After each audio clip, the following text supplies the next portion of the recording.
Salut à tous et bienvenue dans cette nouvelle vidéo Storytime où je vais vous raconter un petit peu l'histoire d'Haribo, enfin surtout comment est-ce qu'il est arrivé dans la famille, pourquoi on a décidé de l'acheter lui et pas un autre. Mais avant de commencer cette vidéo, je voulais juste vous faire un petit rappel.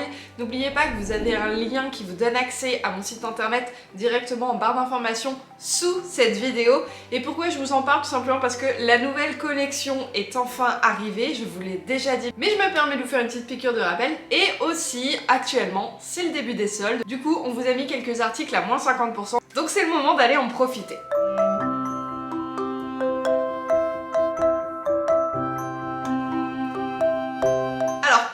Raconter un petit peu l'histoire d'Haribo, il faut qu'on reparte du coup en 2017, donc juillet 2017, c'est l'année de naissance d'Haribo, et c'est le mois de naissance d'Haribo tout simplement. Il est né dans un élevage que moi personnellement je ne connaissais pas, enfin du moins j'avais des copines en fait qui montaient dans cette écurie là, mais moi personnellement c'est une écurie où je n'avais jamais eu l'occasion d'aller. Bon, par la suite ça a changé bien évidemment puisqu'on est venu rendre visite d'Haribo plusieurs fois, que j'ai eu l'occasion également de tester l'attelage dans cette écurie et de vous en faire une vidéo sur la thématique de la discipline. Ah, la photo elle est tombée. Bah ouais, bah j'ai quand même fait un truc bien, je vous ai mis quelques petites photos d'Haribo et il y en a une, elle se fait la malle. Non mais... quoi ce bordel? Donc, Haribo est né début juillet 2017 dans cet élevage. Et à l'époque, sur Snapchat, donc comme je vous ai dit, j'avais des copines qui montaient là-bas et je les avais sur Snapchat. J'ai pu suivre en fait sa naissance, j'ai vu les stories du petit bout de chou Isabelle qu'il était à ce moment-là, sans me douter une seule seconde qu'un jour ou l'autre il deviendrait mon poney, enfin notre poney avec Jeannette puisqu'on le partage au niveau des papiers à 50-50. Mais c'est vrai que je l'ai tout de suite trouvé tellement chou. Déjà Isabelle, ça fait partie en fait des robes que je préfère, Palomino, Noir et Isabelle. C'est pas une surprise, et c'est vrai, c'est pas pour rien que mes trois chevaux ont cette robe là. Mais à la base, pourquoi est-ce qu'on a décidé d'acheter un poney? À l'époque, donc 2017, j'étais propriétaire uniquement de Nomade et je ne sais plus à quel salon est-ce que c'était, mais on a, avec Jean, participé à un salon et on avait regardé en fait un spectacle donc, de travail à pied avec une cavalière, enfin avec une dame qui avait un poney. Alors je pense que c'était un poney B, gris, tellement mignon, ça devait être un petit Welsh. Bon, je sais plus exactement, mais en fait, on a adoré. Vraiment, on a adoré avec Jean, et en fait, à partir de ce moment-là, on s'est dit qu'on voulait un poney pour pouvoir faire exactement la même chose. Alors vous allez me dire, on avait Nomade hein, à cette période-là, donc qui certes est un poney E, donc hors cote et tout, mais par contre Nomade, ça n'a jamais été sa tasse de thé, vraiment le travail à pied. J'ai essayé, hein, je vous jure que j'ai essayé, mais c'est pas du tout son truc, donc bon. Il accepte de me donner quelques petites figures par-ci par-là, mais faut pas trop lui en demander, c'est pas son truc. J'ai lâché l'affaire. En fait, je m'étais dit, ouais, moi je veux qu'on ait un petit poney pour pouvoir faire un petit peu de travail à pied, c'est trop mignon et tout. Je sais pas pourquoi aussi, je m'étais mis dans la tête que j'arriverais plus facilement à faire du travail à pied avec un poney plutôt qu'avec un cheval. Et autre raison à cela, je m'étais également dit que si un jour j'avais la chance, parce que c'était un de mes souhaits, un de mes rêves, qu'on puisse acheter une maison avec Jean et qu'on ait du terrain, je voulais pas que Nomade soit tout seul, je voulais pas non plus forcément faire de la pension. Et je m'étais dit, bah au moins, si on a cette opportunité-là un jour de pouvoir vivre chez nous avec Nomade, je veux pas qu'il soit seul, on aura un poney pour lui tenir compagnie.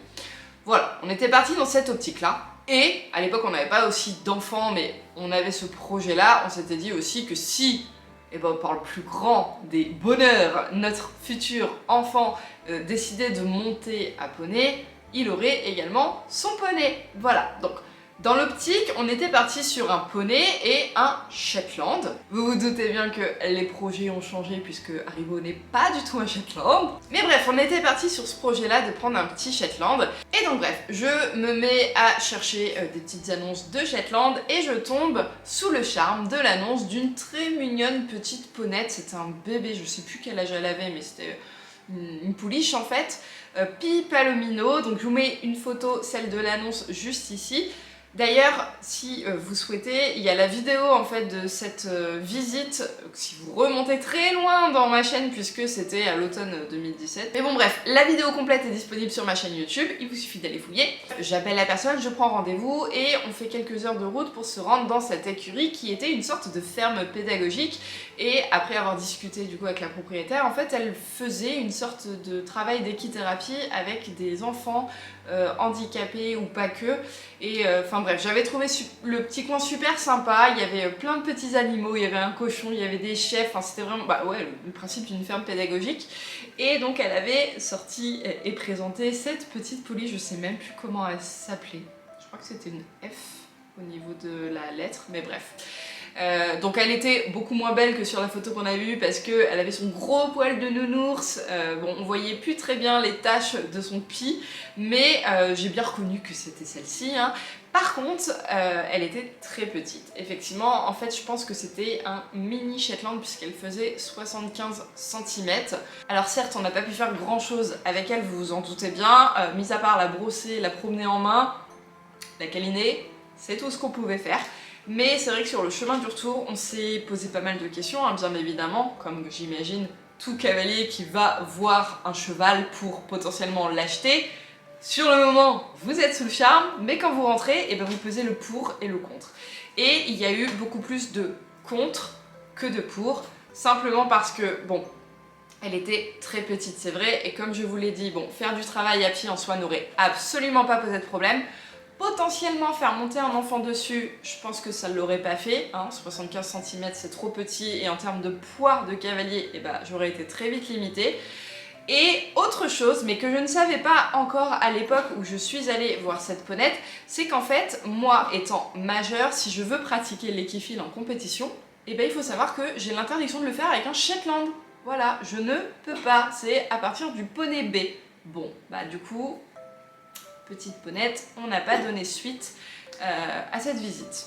Entre temps, je continuais de voir des petites vidéos et des photos sur Snapchat d'Haribo et je me suis dit, bah pourquoi pas, ça serait quand même une belle histoire, un beau destin j'ai envie de dire, hein. Rien n'arrive par hasard, je le dis très souvent c'est vrai. Du coup en fait je me suis permise de montrer ces vidéos à Jean et lui dire bah tiens au fait regarde, il y a ce poney là. Il est dans des écuries pas si loin que ça, j'ai des copines qui sont là-bas et est-ce qu'il t'intéresserait? Est-ce que tu le trouves mignon? Et en fait il a craqué dessus, il a flashé dessus, il a dit mais carrément. Donc nous voilà partis dans cette écurie à la rencontre d'Haribo. Je vous glisse quelques petites images et quelques petites présentations parce qu'en fait j'avais également fait une vidéo de présentation d'Haribo que vous pouvez également retrouver dans son intégralité sur la chaîne.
Pas chercher midi à 14 h.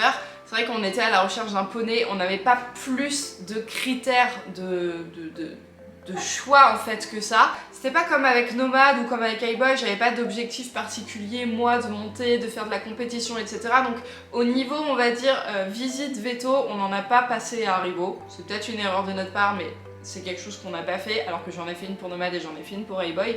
Mais voilà, on n'avait pas tant de critères que ça, mis à part la taille, il fallait que ça soit un poney minimum B. Au niveau de l'âge, on s'en fichait. Rappelez-vous, ce qu'on voulait surtout à la base, c'était un poney qui tiendrait compagnie à Nomad, potentiellement si jamais on avait la chance de pouvoir l'avoir à la maison.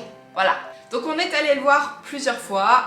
On a fait la demande également de le réserver parce que bien qu'il était sevré, il y avait un petit problème qui s'imposait à l'époque, c'est qu'en fait on était dans un pré où il y avait des juments et Haribo étant un garçon, bah, il avait les testicules qui vont avec, voilà, et il fallait qu'on attende en fait qu'elle sorte pour pouvoir le castrer et non pas aller chercher les testicules, tout ça. En plus, bon, elles sont descendues quand même relativement assez vite. Par contre, c'est vrai qu'il a fallu qu'on attende aussi la bonne période pour l'opérer, parce que je sais pas si vous êtes au courant ou pas, mais quand on castre un cheval, c'est quand même mieux de le faire à l'automne, voilà, parce que en fait l'été il y a énormément de mouches.